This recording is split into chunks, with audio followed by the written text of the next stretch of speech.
ஒவ்வொரு அனிவர்சரிக்கும் கிஃப்ட் பண்ண ஜுவல்ஸோட ரெடி ஆயிட்டேன். பட் இன்னைக்கு எப்பவுமே நம்பிக்கையான கிருஷ்ணிகா ஜுவல்லர்ஸின் new design.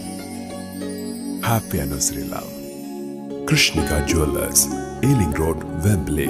Trusted for generation.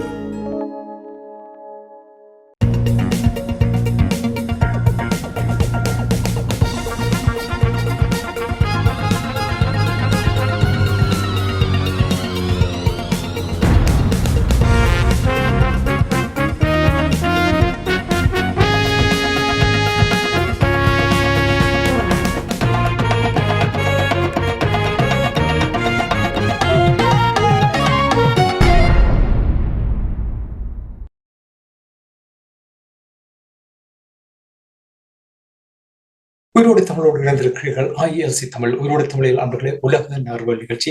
பிரித்தானியாவிலிருந்து போரியல் ஆய்வாளர் அருஸ் அவர்கள் இணைகின்றார். வணக்கம் அருஸ் அவர்களே. வணக்கம். அனைத்துலக உயிரோடு தமிழ் உறவுகளுக்கு அன்பு வணக்கம். உலக நார்வல் நிகழ்ச்சியில் நாங்கள் இஸ்ரேல் பாலஸ்தீனத்துக்கு இடையிலான போர் தொடர்பான விடயங்களை பார்ப்போம். அந்த விடயங்களை பார்க்கும் பொழுது அதற்கு முன்னதாக நிச்சயமாக இஸ்ரேல் கட்டார் மீது நடத்திய தாக்குதல் தொடர்பாக நாங்கள் ஏற்கனவே பார்த்திருக்கின்றோம். நேற்றைய தினம் டோஹாவில் அனைத்து இஸ்லாமிய நாடுகளும் மாநாட்டை நடத்தியிருந்தார்கள். Arab Islamic League, Arab Islamic emergency summit மாநாடு நடைபெற்றதாக கூறப்படுகிறது. இந்த மாநாடு நிச்சயமாக கட்டார் மீது இஸ்ரேல் நடத்திய தாக்குதல் தொடர்பாகவும் அது தொடர்பாக என்ன நடவடிக்கை எடுப்பது என்ற விடயங்கள் அங்கு பேசப்பட்டதாக கூறப்படுகிறது. உறவுகளுக்கு கூறுகள் என்ன நடந்தது? உண்மைதான். என்று சொன்னால் கட்டார் மீது இஸ்ரேல் மேற்கொண்ட தாக்குதல் அரபு உலகத்துக்கு ஒரு மிகப்பெரிய ஒரு அவமானத்தையும் அவர்களுக்கு ஒரு சீற்றத்தையும் கொடுத்திருக்கின்றது. அந்த திட்டத்தை தணிப்பதற்காகத்தான் இப்போது அமெரிக்காவின் வெளிவார செயலாளர் மார்கோ ரூபியோ மத்திய கிழக்குக்கு வந்திருக்கின்றார். அவர் கடந்த திங்கட்கிழமை இஸ்ரேலிய பிரதமரை சந்தித்து பேசியிருக்கின்றார். அதன் பிற்பாடு கட்டாருக்கும் சென்றிருக்கின்றார், அங்கும் பேசியிருக்கின்றார். இந்த நிலையை ஒரு தணிவு நிலைக்கு கொண்டு வருவதற்கு. ஆனால் அவர்கள் கூறுகிறார்கள், கிட்டத்தட்ட 72 மணி நேரத்தில், அந்த தாக்குதல் நடந்த அந்த பீரியட்ல ஒரு 72 மணி நேரத்தில் இஸ்ரேல் 6 நாடுகளை தாக்கி இருக்கிறது. ஒரே ஒரு நாடு 6 நாடுகளின் நிலைமையை மீறி இருக்கிறது. இந்த 2023 அக்டோபர் 7 இந்த போர் ஆரம்பித்த பின்னர் இஸ்ரேல் கிட்டத்தட்ட 7 நாடுகளை தாக்கி இருக்கின்றது. ஆனால் அதுக்காக யாரும் எதிர்வினையாற்றியதில்லை. அனைத்துலக விதிகள் அத்தனையையும் மீறி இருக்கிறார்கள், இதையும் மதிப்பதில்லை. ஆனால் இதற்கு எதிராக யாரும் எந்த நடவடிக்கையும் எடுக்கவில்லை என்றது ஒரு புறம் இருக்க, இப்போது கட்டார் மீது மேற்கொள்ளப்பட்ட தாக்குதல் அரபுலகத்துக்கு மேலும் ஒரு சீற்றத்தை கொடுத்தது. இந்த அரபுலகத்தை பொறுத்தவரையில் அவர்கள் மிகவும் பலமாக இருக்கிறார்கள். ஆனால் தங்கள் பலத்தை தாங்கள் அறியாமல் இருப்பதுதான் அவர்கள் இந்த சாபக்கேடாக இருக்கின்றது. உதாரணம் பார்த்தீங்கன்னு சொன்னால், இப்ப இந்த கட்டார் மீது மேற்கொள்ளப்பட்ட தாக்குதலுக்கு பிற்பாடு எமர்ஜென்சி சமிட் தான் அதை கூறியிருக்கிறார்கள். அதில் ஆர்கனைசேஷன் ஆஃப் இஸ்லாமிக் கோஆபரேஷன், மற்றது IOC என்று OIC என்று சொல்வது, மற்றது அரப் லீக் என்று சொல்றது. இப்போ OIC-ல கிட்டத்தட்ட 57 நாடுகள் இருக்கின்றது. அதன் சனத்தொகை 2.1 பில்லியன் மக்கள். அதே போல கிட்டத்தட்ட 36% என்று சொல்லலாம். அதே போல உலகத்தின் GDP-ல அவர்கள் 8% GDP அவர்கள் வழங்குகிறார்கள். அதே போல அரப் லீக் என்று நீங்க பார்த்தீங்கன்னு சொன்னால் கிட்டத்தட்ட உலகத்தின் GDP-ல 3.2 அந்த நாடுகள் வழங்குகிறது. 500 மில்லியன் மக்கள் இருக்கிறார்கள் அந்த நாடுகளில். இப்ப இவ்வளவு பேர் இருந்து கொண்டு இவர்கள் தங்கள் பலத்தை, இந்த மேற்குலக நாடுகள் அவர்களை ஏமாற்றி அவர்களுக்கு முதுகில் குத்தியதாகத்தான் இப்போது அவர்களுடைய ஒரு ஃபீலிங் இருக்கின்றது என்று கூறலாம். அதற்கு உண்மையில் ரஷ்யா, சீனா போன்ற நாடுகளும் இப்போது அவர்களுக்கு கொடுத்து வருகின்ற ஆதரவுகளும் ஒரு துணிச்சலை கொடுத்திருப்பதாகத்தான் கூறப்படுகின்றது. அப்ப இதில் எல்லோரும் பேசும்போது, இப்ப துருக்கியின் எடோகன் பேசும்போதோ, ஈராக்கின் அதிபர் பேசும்போதோ, கட்டாரின் பிரதமர் பேசும்போதோ, சவுதி அரேபியாவாக இருக்கலாம், எல்லா நாடுகளும் ஒரே குரலில் தான் பேசியிருக்கிறார்கள். இஸ்ரேல் மீது கடுமையான நடவடிக்கை எடுக்க வேண்டும். அதாவது தாங்கள் இந்த கட்டார்ந்த தாக்குதலுக்கு பதில் தாக்குதல் அல்லது பதில் நடவடிக்கையை பலமாக இருக்க வேண்டும் என்பதில் அவர்கள் தெளிவாக இருக்கிறார்கள். ஒவ்வொரு தடவையும் இஸ்ரேலை அமெரிக்கா காப்பாற்றுவது அவர்களுக்கு ஒரு சினமூட்டியதாகத்தான் பார்க்கப்படுகிறது. உதாரணமா பாருங்கள், இப்ப கடந்த வாரம் ஐக்கிய நாடுகள் சபையில் அந்த 2 தேசங்கள் என்றதை அங்கீகரிப்பதற்கான வாக்கெடுப்பு இடம்பெற்றிருந்தது. அதில் 142 நாடுகள் ஆதரவாக வாக்களித்திருந்தன. 10 நாடுகள் எதிராக, 12 நாடுகள் வாக்களிப்பில் கலந்து கொள்ளவில்லை. இருந்தாலும் 142 நாடுகள், 194 நாடுகள்ல 142 நாடுன்றது ஒரு பெரிய தொகை. ஆனால் என்ன நடந்தது? எதுவும் இல்லை. பெஞ்சமின் நெத்தனியாஹு என்ன கூறுகிறார் என்று சொன்னால், பலஸ்தீனத்தை இங்கு அமைக்க யாரும் முடியாது. அதாவது 194 நாடுகளுக்கும் அவர்தான் தலைவர் என்றால், இப்ப கேட்கிறார்கள் என்றால் இந்த தலைமைத்துவத்தை யார் கொடுத்தது? 144 நாடுகள், 142 நாடுகள் அதை செய்ய வேண்டும் என்றால் அவர் ஒருவர் இல்லை என்று சொன்னால் 142 நாட்டுக்கும் அவர்தான் தலைவர், இல்லை 192 நாட்டுக்கும் அவர்தான் தலைவராக இருக்கிறார். ஏனென்றால் 10 பேர் எதிர்த்தவர்கள், அவர்களின் கூட 152, இன்னும் 12 பேர் போகையில என்று சொன்னால் இந்த நிலைமைதான் அங்கு ஒரு மிகப்பெரிய ஒரு கொதிநிலையாக இருக்கின்றது. இப்ப கட்டாருக்கு படைத்துறை உதவிகளாக இருக்கலாம். உதாரணமாக நீங்கள் பார்த்தீங்கன்னா பாகிஸ்தான் ஒரு கூடுதலான ஆதரவை வழங்கியிருக்கிறது. ஈரான் தனது ஏவுகணைகளை அங்கு கொடுப்பதற்கு தயாராக இருக்கிறது. துருக்கி தனது போர் விமானத்தை கட்டார் மீது பறக்க விட்டிருந்தது ஒரு ஆதரவாக, தோளோடு தோல் நிற்கிறது. ஆனால் துருக்கியை நம்ப முடியாது. துருக்கி நேட்டோவிலும் இருக்கிறது, அங்கேயும் போவார்கள் இங்கேயும் வருவார்கள் என்ற நிலை. ஆனால் இனி வரும் காலத்தில் இந்த நிலை, அதாவது இரட்டை போக்கை அவர்கள் கடைப்பிடிக்க முடியாத ஒரு நிலைக்கு வந்து விட்டார்கள். இப்போது கட்டாரில் இடம்பெறுகின்ற கட்டார பிரதமர் பேசும்போதும் அதனைத்தான் கூறுகிறார். என்னென்று சொன்னால், திங்கட்கிழமை பேசும்போது அவர் கூறியது என்னென்று சொன்னால், அனைத்துலக சமூகம் இனிமேலும் இந்த இரட்டை நிலைப்பாட்டில் இருக்க முடியாது என்பது தொடர்பாகத்தான் அவர் பேசியிருக்கிறார். நீங்கள் இப்பொழுது அமெரிக்காவுடைய வெளிவார அமைச்சர் மார்க்கோ ரூபியோ அவர்கள் கட்டாருக்கு போன விடயம் சொன்னீர்கள். அதே போல் அவர் கட்டாருக்கு செல்வதற்கு முன்னதாக இஸ்ரேலுக்கு சென்று பெஞ்சமின் நெட்டன்யாஹு அவர்களை சந்தித்திருக்கின்றார். அங்கே ஒரு ஊடக சந்திப்பு போல ஒரு கருத்தை நெட்டன்யாஹு அவர்கள் கூறியிருக்கின்றார். அதனுடைய தெளிவை உங்களிடம் பெறுவதற்காக கேள்வியை கேட்கின்றார். அதாவது ஒவ்வொரு நாட்டுக்கும் அதன் எல்லைக்கு அப்பால் தன்னை பாதுகாத்துக் கொள்ள உரிமை உண்டு என்று கூறியிருக்கின்றார். இதனுடைய விளக்கம் என்ன? அதாவது கட்டாவில் நடத்திய தாக்குதலை நியாயப்படுத்த பார்க்கிறாரா? நியாயப்படுத்த பார்க்கிறார். அப்படி என்ன பேருந்து நீங்கள் எல்லாரும் ஐரோப்பிய ஒன்றியம் எல்லாம் ரஷ்யாவுக்கு எதிராக அணிதிரண்டு நிற்கிறீர்கள். ரஷ்யாவுக்கும் எல்லைகளுக்கு அப்பால் உக்ரைன் தனக்கு ஆபத்தாக இருக்கின்றால் அடிக்க முடியும். இந்தியாவுக்கு பாகிஸ்தானை அடிக்க முடியும், பாகிஸ்தானுக்கு இந்தியாவை அடிக்க முடியும். இப்ப சீனாவுக்கு தாய்வான் சீனாவின் பாதுகாப்புக்கு எதிரென்றால் தாய்வானை சீனா அடிக்கும் என்று சொன்னால் பார்த்து கொண்டிருப்பார்களா? அவர்கள் இதை தங்களுக்கு ஒரு நியாயம். இப்ப இன்னொருவர் மேற்குலக ஊடகம் ஒன்றில் கதைக்கிறார் என்றால், இதை எதற்கு ஒப்பிடுகிறார் என்று சொன்னால், ஒசாமா பின் லாடனை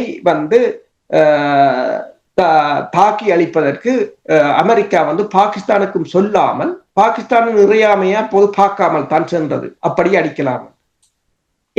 எதோட ஒப்பிடுகிறார்கள் என்பதுதான் இங்க பிரச்சனை. ஒசாமா பின் லாடன் ஒழிச்சிருந்தனர். இது நீங்கள் கொடுத்த பேச்சுவார்த்தையை, நீங்கள் கொடுத்த பீஸ் ப்ரொபோசல் என்ற பேச்சுவார்த்தை திட்டத்தை ஆராய கூடியவர்கள், உங்களுக்கு சொல்லிவிட்டுத்தான் கூடினார்கள். அப்ப இதையும் அதையும் ஒப்பிட முடியாது.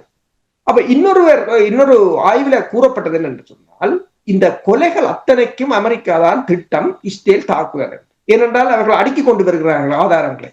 அதாவது ஈரான் அமெரிக்காவுடன் இந்த அணுசக்தி உடன்பாடு தொடர்பாக பேச்சுக்களை நடத்தி கொண்டிருந்தது. உங்களுக்கு தெரியும், கட்டாரில் எல்லாம் பேச்சுக்கள் நடந்தது. அந்த பேச்சுக்களுக்கு அடுத்ததாக 2 நாள் அவகாசம் அமெரிக்கா கொடுத்து ஒரு ப்ரொபோசலை கொடுத்து, இதை ஆராய்ச்சி கொண்டு வாருங்கள், நாங்கள் எழுதுவோம் என்று கூறி அனுப்பியிருக்கிறார்.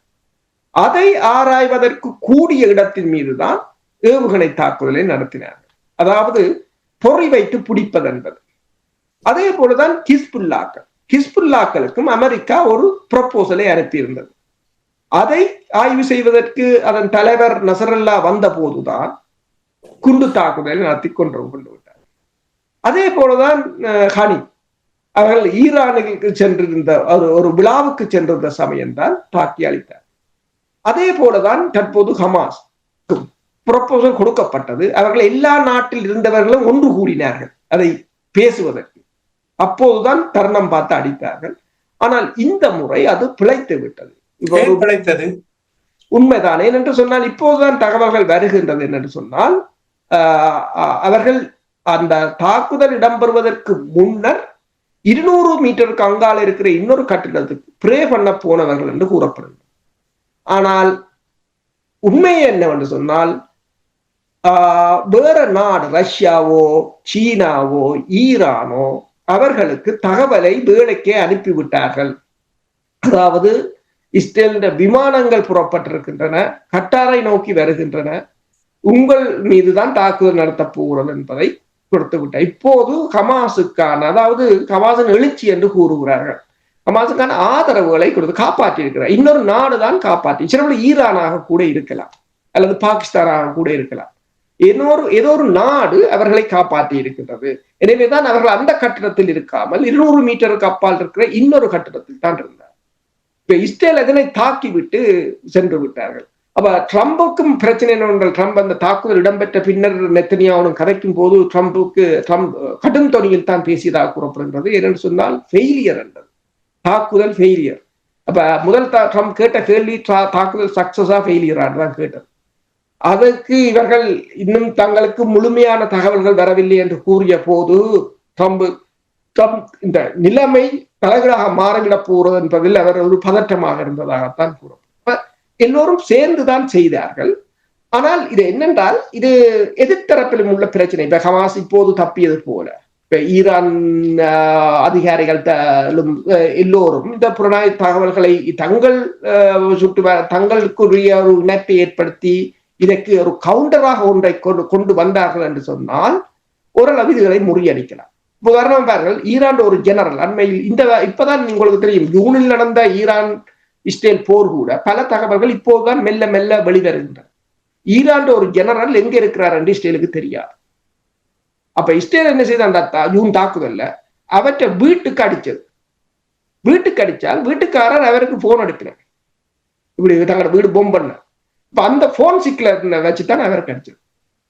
அப்ப எப்படி இப்ப எல்லாம் ஒரு தேடி அப்ப இந்த முறையல்ல, இப்பதான் இவர்கள் கொஞ்சம் கொஞ்சமா இதில் முன்னேற்றம் அடைந்து வருவதாக தான் பார்க்கப்படும். இந்த தோல்வி இஸ்ரேலின் இந்த தோல்வி ஓரளவு எதிர்த்தரப்பு இப்போது தங்களை பல இஸ்ரேலின் நோக்கங்களை புரிந்து கொண்டதாகத்தான் பார்க்கலாம். இப்ப நீங்கள் கூறினீர்கள், பேச்சுவார்த்தையில் ஈடுபட்ட தலைவர்களே பலரை கொண்டு விட்டார்கள், ஹமாஸில் இருந்தவர்கள் பலரை கொண்டு விட்டார்கள், அதிகமானவர்கள் பேச்சுவார்த்தையில் ஈடுபட்டவர்கள். இந்த முறை இந்த முயற்சி தோல்வி அடைந்திருக்கின்றன கூறுவது. இதன் பின்னணியில் அமெரிக்காவும் இஸ்ரேலும், அதாவது பேச்சுவார்த்தைக்கு வந்த பின்பு அவர்களிடம் எதுவும் ஒட்டு கேட்கும் கருவிகள், அவர்களை தொடர்ந்து எங்கே செல்கிறார்கள் எங்கே போகிறார்கள் என்று அடையாளம் காணக்கூடிய கருவிகளை பொருத்துகிறார்களோ என்னவோ தெரியவில்லை, அப்படி ஒரு கதை வந்திருக்கின்றது. இதுக்கு அமெரிக்கா டொனால்ட் ட்ரம்ப் முழு ஆதரவாக இருப்பது போல், என்னென்ன உங்களுக்கு தெரியும், அடிக்கடி ஹமாஸை நீங்கள் பேச்சுவார்த்தைக்கு வரவில்லை என்றால் முற்று முழுதாக உங்களை அழிப்பதற்கு தயாராக இருக்கிறோம் என்று டொனால்ட் ட்ரம்ப் மிரட்டியதையும் நாங்கள் கேட்டிருக்கோம். அப்படி நீங்கள் ஏதாவது செய்திகள் பார்த்தீர்களா? உண்மைதான். அவர் அந்த தாக்குதல் நடைபெறுவதற்கு 2 தினங்களுக்கு முதல் சொல்லியிருந்தார், முற்ற அவங்களை அழிப்போம் என்று. அப்ப அவங்கள்ட்ட பிளான் இருக்கு, அப்ப அவங்களுக்கு தெரியும் இந்த தாக்குதலை செய்ய போறோம்னு தெரிஞ்சுதான் அந்த தகவல் விட்டனர். அதுதான் ட்ரம்புக்கு சரியாக சீட்டத்தை கொடுத்தது. என்றால் தான் சொல்லிய பிறகு அந்த தாக்குதல் பிழைச்சு விட்டது. யார் காப்பாத்தினா என்ற ஒரு பெரிய ஒரு பிரச்சனையாக போய்விட்டது இந்த தாக்குதல். இது முதலில் இந்த தாக்குதல் தோல்வியில் முடிவடைந்திருக்கிறது. அதுவும் ட்ரம்ப் ஹமாஸை முற்றாக அழிப்போம் என்று கூறியும் அந்த தாக்குதல் இவர்கள் கொடுத்த பீஸ் பிளானைத்தான் அவர்கள், அதாவது ஹமாஸ் ஆய்வு செய்ய போனது. ஆனால் இஸ்ரேல் பிரதமர் கூறுகிறார், தங்கள் அமைதி நடவடிக்கைக்கு தடைக்கல்லாக இருந்ததை அகற்றினோம். வாய்க்கு வந்தபடிதான் அவர்கள் எல்லாம் பேசுகிறார்கள். நான் கூறியது போல என்னென்றால், இப்ப அரபுலகம் கூறுவது போல அனைத்துலக சமூகம் இனிமேல் இரட்டை நிலப்பாட்டில் இருக்க முடியாது என்றதை கூறியிருக்கிறார்கள். ஆனால் அரபுலகத்தால் இது முடியும். என்னென்றால் அவர்கள் இந்த ஆசிய நாடுகளிலோ, உங்களுக்கு தெரியும், இப்ப இலங்கையாக இருக்கலாம், இந்தியாவாக இருக்கலாம், பெருமளவானவர்கள் அங்குதான் வேலைக்கு செல்கிறார்கள். அந்த பணத்தில் தான் இந்தியாவிலேயோ இலங்கையிலேயோ நாடுகள் கூட ஓடுகிறது. அங்கேயும் போய் கொண்டு இஸ்ரேலுக்கும் உதவிகளை செய்து கொண்டிருக்கிறார். அப்ப இதில் யார்ட்ட பிழை? அரபுலகம் இதை கடுமையான ஒரு கட்டுப்பாட்டை விதிக்கும் என்று சொன்னால் இவர்கள் எல்லோரும் நிறுத்துவார். அப்ப இது அரபுலகத்தை பொறுத்தவரையில் இந்த தாக்குதலுக்கு பின்னும், இது கட்டாரை பொறுத்தவரையில் கட்டாருக்கும் ஒரு அவமானம். என்னென்றால் ஈரான் மீது அடித்தார்கள், ஈரான் திருப்பி அடித்தது. ஆனால் கட்டார் ஒரு மிகப்பெரிய நாடு, அமெரிக்காவின் மிகப்பெரிய தளம் இருக்கின்றது. அமெரிக்காவின் பேட்ரியாட் ஏவுகணைகள் இருக்கின்றன, விமானங்கள் இருக்கின்றன என்றாலும் ஒரு தாக்குதலை திருப்பி செய்ய முடியாமல் இருப்பது வந்து அவர்களுக்கு ஒரு அவமானமாகத்தான் இப்போது கருதுகிறார்கள். என்றால் இந்த அரபு நாடுகளில் இப்போது ஈரான் மேல நிற்க போகிறது. இருந்தாலும் இப்ப பாருங்கள், இந்த நடந்த சம்பவம் தொடர்பாக இந்த அனைத்து இஸ்லாமிய நாடுகளும் ஒன்று கூடிய உச்சி மாநாட்டை நடத்திய பொழுது கடுமையான நடவடிக்கை எடுக்க போவதாக கூறுகிறார்கள். என்ன நடவடிக்கை எடுப்பார்கள்? தடை கொண்டிருக்கிறார்கள். அதை நீட்டு போக செய்வதற்குத்தான் இப்போது மார்க்கோ ரூபியோ வந்து அவசரமாக ஓடித்திருக்கிறார். என்னென்றால் அமெரிக்காவுக்கும் ஓரளவு தெரிகிறது அவங்களோட பேஷன், அவங்களோட பொறுமை வந்து இழக்கப்பட்டு கொண்டு. அல்லது இப்ப இஸ்லாமிய நாடுகள் அமெரிக்கா இஸ்ரேலுக்கு பயந்த ஒரு நிலை இருப்பதை நீங்க பார்க்கிறீங்களா? ஏனென்றா அவங்களோட ஆயுதம் தானே. இப்ப நீங்கள் இந்தியா பாகிஸ்தானுக்கு F-16 கொடுத்துட்டு இந்தியாவுக்கு அடிக்கப்படாது என்றால் எதிரி இந்தியா. அப்புறம் அந்த ஆயுதத்தை வாங்கி என்ன பிரயோஜனம்? அதுதான் அவன் சீனாவிட்ட வாங்கி தன் வேலையை முடிச்சுட்டான். இப்ப இதே போலதான் இப்ப F-16 எல்லாம் இருக்கிறது, பேட்ரியாட் இருக்கிறது. அது யாருக்கு எதிராக பாவிக்கணும் என்று சொன்னால் ஈரானுக்கு எதிராக பாவிக்கலாம், இஸ்ரேலுக்கு எதிராக பாவிக்கப்படாது. ஆனால் எதிரி யார்? இஸ்ரேல் எதிரி. அப்ப இந்த நிலைமையிலிருந்து அவர்கள் வெளியில வர வேண்டும், அதுதான் இந்த பிரச்சனை. ஆனால் இப்போது மெல்ல மெல்ல அவர்கள் ரஷ்யா, சீனா போன்ற நாடுகள் இந்த எழுச்சி, முன்னர் அவர்களுக்கு அப்படி இருந்ததுக்கு ஒரு காரணம் என்னென்று சொன்னால் வேறு ஒருவர் பலமாகவும் இல்லை, அவர்களால் வேறு வழியும் இல்லை என்ற ஒரு நிலையில் தான் அப்படியாக இருந்தார். இப்போது குரல் கொடுக்கக்கூடிய ஒரு நிலையில் இருக்கிறது. என்னென்றால் வெஸ்டுக்கு சவால் விடக்கூடிய நிலையில் உலகம் மெல்ல மெல்ல மாறிக்கொண்டு வருகின்றது. அதைத்தான் லண்டன்ல நடக்கின்ற போராட்டமாக இருக்கலாம், ஐரோப்பாவில் இருக்கின்ற பிரச்சனையாக இருக்கலாம், அமெரிக்காவில் இருக்கின்ற அனர்த்தமாக இருக்கலாம், எல்லாம் அதைத்தான் கூறுகிறது. இந்த தருணத்தில் அரபுலகமும் தானும் ஏதோ ஒரு வகையில் முன்னுக்கு குரல் கொடுக்க வேண்டும் என்று கூடியிருக்கிறார். இந்த நாடுகள் கூறுகின்ற ஒன்றையுமே நாங்கள் நம்பவே முடியாது என்ற நிலைமைதான் இருக்கின்றேன். எல்லோருடைய வாயிலிருந்து வருவதும் உண்மைக்கு மாறான கருத்துக்களாகத்தான் தெரிகின்றது. தொலைக்காட்சி கேமராவுக்கு முன்னால் ஒரு செய்தியும் பின்னால் இன்னும் ஒரு செய்தியாகத்தான் இருக்கிறது. நன்றி அரசுகளை என்ற நிகழ்ச்சியில் இணைந்து இஸ்ரேல் பலஸ்தீனம் தொடர்பான நிலைமைகளை உயிரோடு தமிழ் உறவுகளோடு பயந்து கொண்டமைக்காக அன்பர்கள் சார்பாக நன்றி கூறிக்கொண்டு மீண்டும் இன்னொரு நிகழ்ச்சி இணைந்திருப்போம். அதுக்கு நன்றி, வணக்கம். நன்றி. எமது பார்வையாளர்களுக்கு வணக்கம். மக்களின் குரலாய் ஓங்கி ஒலிக்கும் இலக்கு மின்னிதழ் மற்றும் உயிரோடை தமிழ் வானொலி ஆகிய இவ்விரு ஊடகங்களும் உங்களைப் போன்ற எமது நேயர்கள் நண்பர்களின் ஆதரவிலேயே இயங்கி வருகின்றன. மிக குறைந்த வளங்களுடன் பல இடர்கள் மற்றும் தடைகளை தாண்டி பயணிக்கும் எமது ஊடகங்களின் பணிகள் மேலும் வளர உங்களால் முடிந்த நிதியுதவியை வழங்கி இன்னும் காத்திரமான செயற்பாடுகளை முன்னெடுக்க உதவுமாறு மிகவும் பணிவன்புடன் வேண்டி நிற்கின்றோம். உங்கள் பங்களிப்பு உங்களின் உரிமை குரலாய் ஓங்கி ஒலிக்கும். நன்றி.